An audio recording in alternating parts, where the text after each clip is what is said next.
Bismillahirrahmanirrahim. Assalamualaikum warahmatullahi wabarakatuh. Waalaikumsalam warahmatullahi wabarakatuh.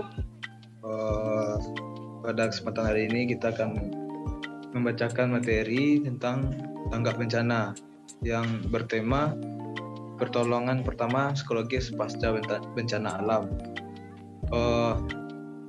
Yang beranggotakan saya Rizky Waswin, Mirza Pratama, Dana Yolanda, Dia Putri Asri, Hanifa Sri Hanum, Nifa Yuliza Supani. Baik, materi yang pertama akan dibacakan oleh Mirza. Pada Mirza, dipersilakan. Oke, silakan Dana. Boleh ditampilkan Dana. Oke, baik. Saya akan membacakan materi pertama. Apa itu PFA? PFA ini adalah pertolongan psikologis pertama atau P3 atau Psychological First Aid. Dideskripsikan sebagai sebuah respon yang bersifat manusiawi dan suportif kepada sesama manusia yang sedang menderita atau memerlukan dukungan. Respon dan dukungan yang termasuk di dalam kajian PFA adalah sebagai berikut. Yang pertama, memberikan perawatan dan dukungan yang praktis namun tidak menginterupsi. Yang kedua, mencanangkan kebutuhan dan hal-hal yang harus diperhatikan. Yang ketiga, membantu orang-orang untuk mendapatkan akses terhadap kebutuhan dasar, contohnya makanan, minuman, atau informasi dan lain halnya. Yang keempat, menjadi pendengar namun tidak memaksa mereka untuk berbicara. Selanjutnya, menghibur orang dan membantu mereka merasa tenang, serta membantu orang-orang yang untuk terhubung pada penyedia informasi, layanan-layanan lain dan sosial. Selanjutnya, melindungi orang-orang dari bahaya yang lebih lanjut. Lanjut, Dana. Penting juga dipahami jika PFA ini bukanlah sesuatu yang hanya bisa dilakukan oleh tenaga ahli atau dan profesional. PFA bukan di dalam PFA tidak akan didiskusikan secara mendetail tentang kejadian krisis yang dialami seseorang. PFA tidak meminta orang untuk menganalisis apa yang terjadi pada mereka atau tidak akan menjelaskan kejadian sesuai dengan urutan waktu dan kejadiannya.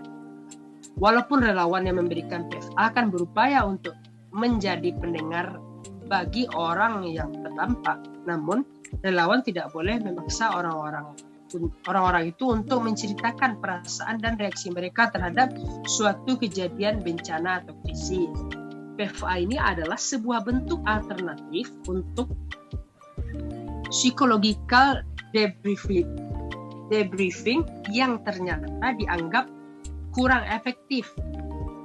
Hal yang paling membedakan PFA adalah PFA yang mencakup faktor-faktor yang ternyata paling membantu untuk memberikan pemulihan jangka panjang kepada orang-orang, atau menurut berbagai studi dan konsensus dari banyak tenaga pembantu krisis. Hal ini mencakup yang pertama, perasaan aman, terhubung dengan yang lainnya, tenang dan penuh harapan, memiliki akses terhadap pemberian dukungan baik secara sosial, fisik dan emosional, dan juga perasaan mampu untuk membantu diri sendiri sebagai individu maupun sebagai komunitas.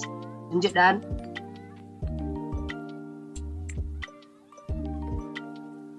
Siapa saja orang-orang yang memerlukan pertolongan lebih lanjut dengan segera?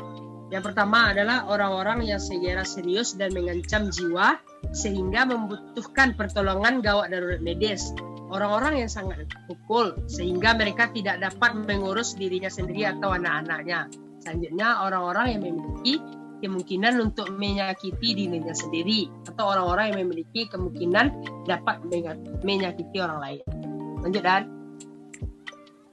Kapan disediakannya PFA ini? Pemberian PFA ini biasanya dilakukan pada saat kejadian tersebut terjadi atau sesegera mungkin setelah seseorang mengalami suatu peristiwa tersebut. Namun bisa jadi Anda akan melakukan beberapa hari atau beberapa minggu kemudian, tergantung pada seberapa lama sebuah peristiwa terjadi serta tingkat keparahan dari peristiwa tersebut. Oke, lanjut. di mana disediakannya PFA ini. Anda dapat melakukan PFA ini dimanapun selama Anda merasa aman. Bantuan PFA ini biasanya terjadi di dalam komunitas dan lingkungan, khususnya pada tempat di mana terjadi suatu peristiwa atau pada tempat yang melayani orang-orang dengan kondisinya yang sangat tertekan, misalnya pusat kesehatan, tempat perlindungan, sekolah, tempat distribusi makanan, atau beberapa jenis bantuan lainnya. Lanjut. Bagaimana cara membantu dengan bertanggung jawab? Yang pertama, menghormati keamanan harga diri dan hak-hak mereka. Saat Anda mengambil tanggung jawab untuk membantu pada situasi ini, di mana orangnya merasakan dampak dari suatu peristiwa yang tidak menyenangkan, maka penting bagi Anda untuk bertindak dengan memperhatikan keamanan harga diri dan hak-hak dari orang-orang yang sedang Anda bantu itu. Prinsip berikut ini berlaku untuk setiap orang atau badan-badan yang terlibat dalam bidang intervensi kemanusiaan, termasuk mereka yang menyediakan PFA ini, serta kita harus menghormati hak mereka, harga diri mereka, serta hak-hak mereka.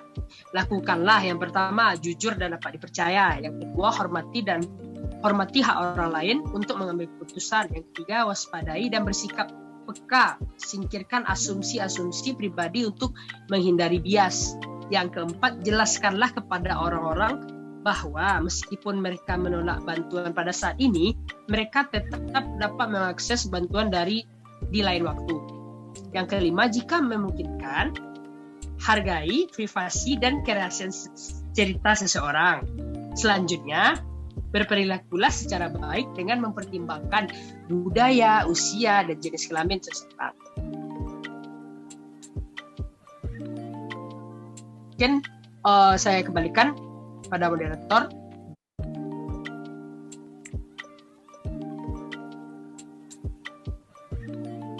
Baik, terima kasih kepada Mirza. Materi selanjutnya dibacakan oleh Dana. Pada Dana, silakan.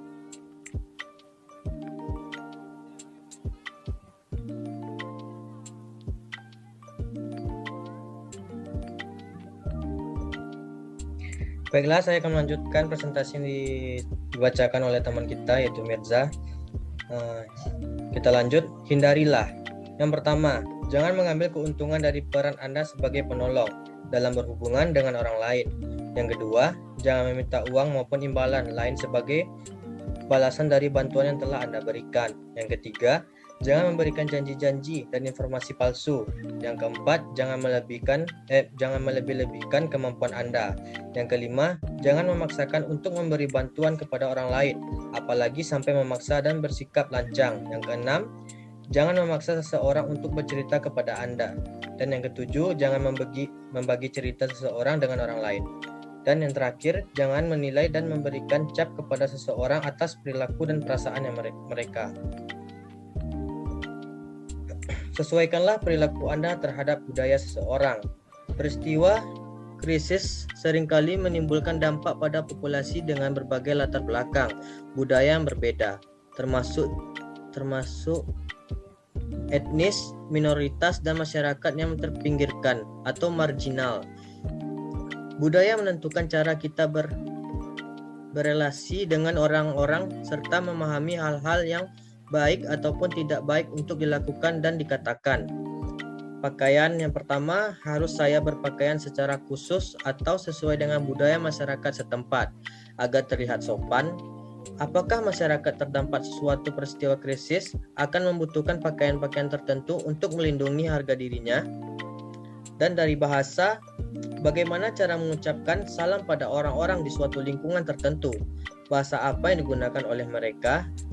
Dan selanjutnya, gender, usia, dan wewenang. Haruskah penduduk perempuan ditangani oleh pemberi bantuan dengan jenis kelamin yang sama? Siapakah yang harus saya dekati? Atau kepala keluarga atau pemimpin atau suatu daerah? Kontak fisik dan tingkah laku. Bagaimana kebiasaan mereka dalam melakukan kontak fisik? Apakah boleh memegang tangan seseorang atau menyentuh pundaknya? Apakah ada suatu cara khusus yang perlu ditimbangkan ketika berperilaku di hadapan orang tua, anak-anak, perempuan, atau orang lain? Selanjutnya, kepercayaan dan agama. Siapakah orang-orang yang berbeda etnis dan agama dalam suatu populasi? Kepercayaan apakah yang dianut oleh masyarakat terdampak? Bagaimana mereka mengerti dan menjelaskan apa yang telah terjadi? Tanggap dan peka terhadap kebutuhan respon gawat darurat. Ketika kondisi memungkinkan, beginilah cara merespon situasi krisis. Yang pertama, ikuti arahan dan pihak-pihak yang berwenang dalam menangani krisis. Yang kedua, pelajari tindakan pengenaan gawat darurat tentang apakah yang sedang direncanakan dan sumber daya apa sajakah yang tersedia untuk menolong masyarakat, jika memang tersedia. Yang ketiga, jangan menghalangi kegiatan pencarian dan penyelamatan yang dilakukan oleh personal medis. Yang kelima, ketahui peran Anda dan berikan batasan pada peran Anda.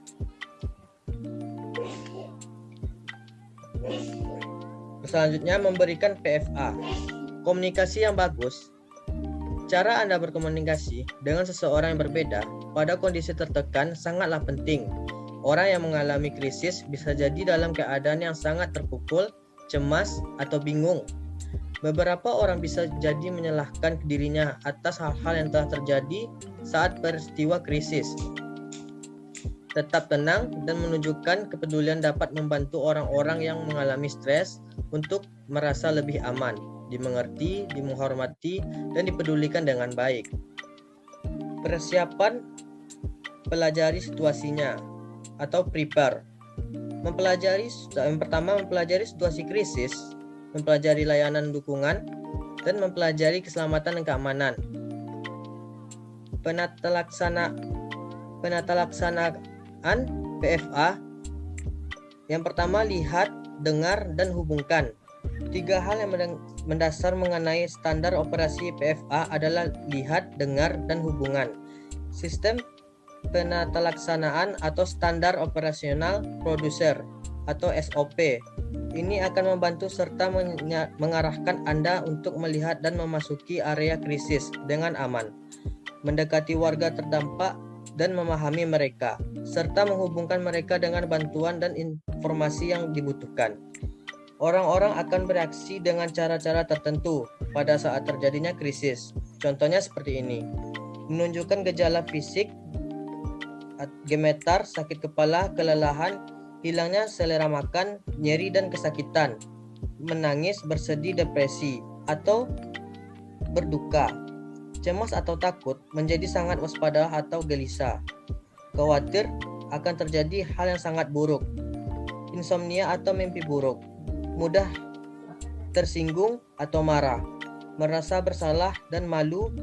Contohnya merasa bersalah karena dirinya telah selamat atau karena tidak mampu menolong yang lainnya.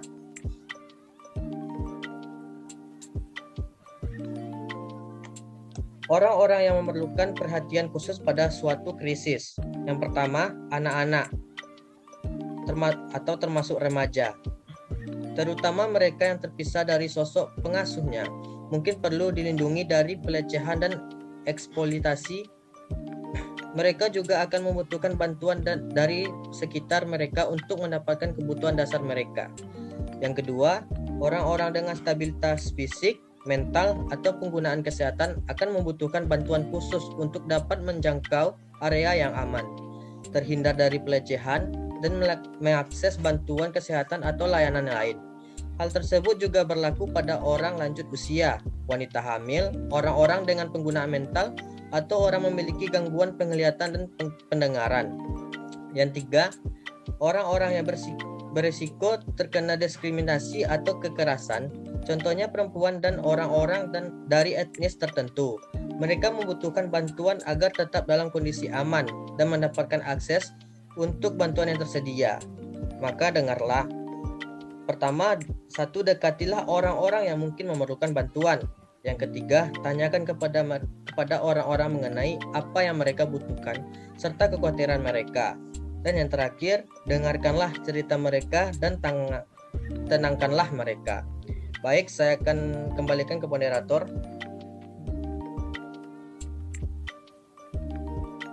Terima kasih pada Dana. Dari selanjutnya dibacakan oleh Hani Sri Hanum.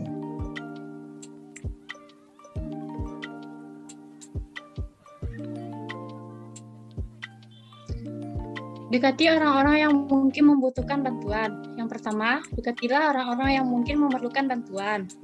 Yang kedua, dekatilah orang-orang secara sopan dan disesuaikan dengan budaya mereka. Yang ketiga, perkenalkan diri dengan menyebutkan nama dan organisasi Anda. Yang keempat, tanyakan apa yang ada yang bisa ditanyakan, apakah ada yang bisa Anda lakukan. Yang kelima, jika memungkinkan, cari tempat yang aman dan tenang untuk berbicara. Selanjutnya, next dan. Selanjutnya, tanyakan kebutuhan dan kekhawatiran mereka. Yang pertama, walaupun kebutuhan sebagian orang akan nampak jelas, seperti selimut atau pakaian untuk orang yang pakaiannya rusak, selalu tanyakan apa yang mereka butuhkan dan mereka khawatirkan. Yang kedua, cari tahu soal terpenting bagi mereka pada saat itu dan bantuan menyusun prioritas mereka. Lanjut. Dengarkan mereka dan bantulah mereka agar merasa tenang. Yang pertama, berada di dekat mereka. Yang kedua, jangan memaksa seseorang untuk berbicara. Yang ketiga, selalu dengarkan mereka saat mereka hendak berbicara. Yang keempat, jika mereka sangat tertekan, tenangkan mereka dan jangan tinggalkan mereka sendirian. Beberapa orang yang mengalami situasi krisis mungkin akan merasa sangat cemas dan terpukul. Mereka bisa jadi merasa kebingungan dan kewalahan, dan beberapa di antaranya akan mengalami reaksi fisik seperti gemetaran dan ketakutan, kesulitan bernafas, atau merasakan jantungnya berdebar-debar. Hal-hal berikut ini adalah teknik yang dapat digunakan untuk membantu orang-orang yang sangat tertekan untuk merasa lebih tenang. Yang pertama, jagalah nada suara Anda tetap lembut dan tenang. Yang kedua, jika dianggap wajar dalam suatu budaya, jagalah kontak mata Anda saat Anda berbicara dengan mereka. Yang ketiga, ingatkan mereka bahwa Anda ada untuk membantu mereka. Ingatkan bahwa mereka dalam kondisi yang aman. Jika memang keadaannya seperti itu, walaupun setiap krisis kondisinya akan berbeda, orang-orang yang terkena dampak peristiwa krisis biasanya akan membutuhkan hal-hal di bawah ini. Yang sering dibutuhkan yaitu kebutuhan dasar seperti tempat berteduh, makanan, air, dan sanitasi. Yang kedua, layanan kesehatan untuk mereka mengalami cedera atau bantuan untuk mereka yang dengan penyakit kronis. Informasi yang benar dan dapat dimengerti mengenai kejadian krisis tersebut, orang-orang terdekatnya, dan bantuan yang tersedia. Ketiga, kemampuan untuk mengontak orang di terdekatnya, teman-teman, dan bantuan. Keempat, akses untuk keperluan khusus terkait budaya atau agama mereka. Yang terakhir, dilibatkan dalam penentuan keputusan yang penting.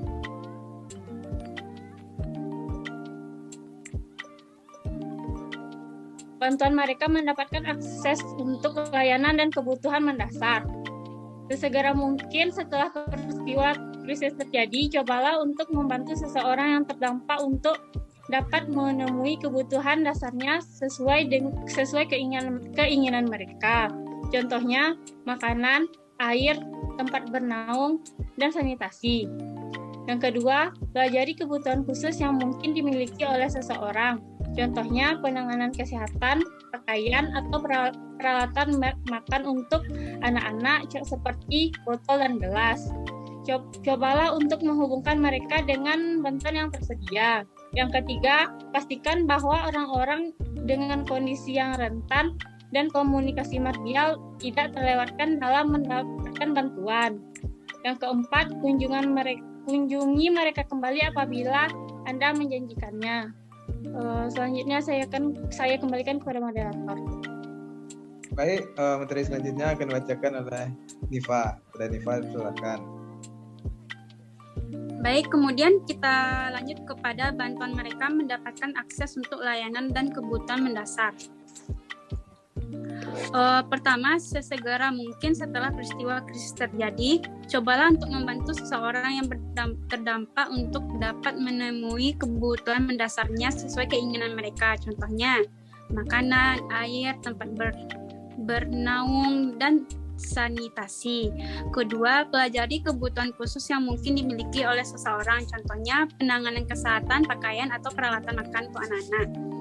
Ketiga, pastikan bahwa orang-orang dengan kondisi rentan dan komunitas marginal tidak terlewatkan dalam mendapatkan bantuan. Keempat, kunjungi mereka kembali apabila Anda menyajikannya. Lanjut, bantulah mereka mengatasi masalah-masalah. Orang-orang yang sedang berada dalam situasi mengancam dapat merasa terbebani dengan perasaan khawatir dan ketakutan. Bantu mereka untuk mempertimbangkan kebutuhan mereka yang paling mendasar dan bagaimana cara untuk memprioritaskan serta memenuhi kebutuhan tersebut. Contohnya, Anda dapat meminta mereka untuk memikirkan kebutuhan apa yang mereka perlukan saat ini dan kebutuhan apa yang dapat dipenuhi di lain waktu. Selanjutnya, berikan informasi. Orang-orang yang terkena dampak krisis akan menginginkan informasi yang akurat mengenai 1.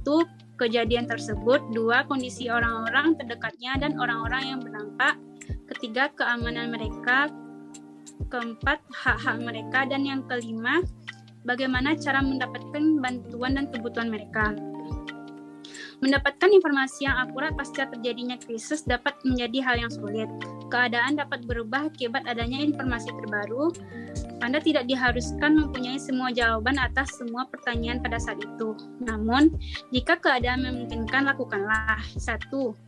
Cari tahu di mana Anda bisa mendapatkan informasi terbaru. Kedua, cobalah untuk mencari informasi sebanyak-banyaknya terlebih dahulu sebelum mendekati orang-orang yang menawarkan bantuan. Selanjutnya, cobalah untuk terus mengikuti berita dan kondisi dari peristiwa krisis, isu keselamatan, bantuan yang tersedia, dan kondisi orang-orang yang hilang atau terluka. Selanjutnya, hubungan dengan orang yang dicintai dan dukungan sosial. Telah diketahui bahwa orang-orang yang merasa mendapatkan dukungan sosial yang baik setelah krisis akan mengatasi persoalannya lebih baik daripada mereka yang merasa tidak didukung. Karena itu, menghubungkan orang yang terdampak bencana dengan orang-orang terdekat dan mendapatkan dukungan sosial adalah bagian terpenting dari PFA.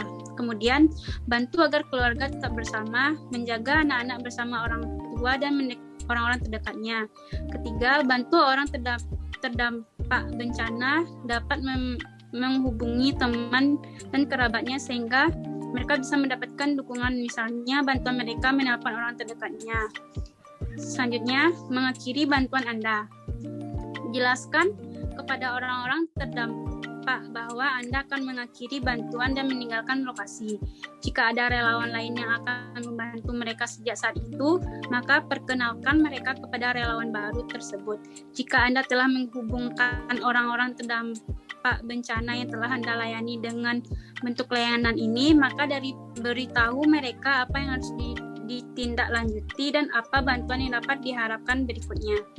Apapun yang telah dialami orang terdampak bencana tersebut, Anda dapat mengucapkan selamat tinggal secara positif dengan mengucapkan semoga mereka akan baik-baik saja. Baik, kita lanjut kepada moderator.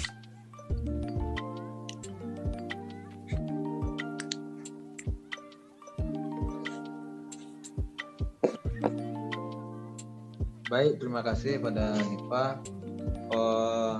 Dari terakhir sudah bacakan oleh Nifa. Maka berakhir pula presentasi kita hari ini. Terima kasih.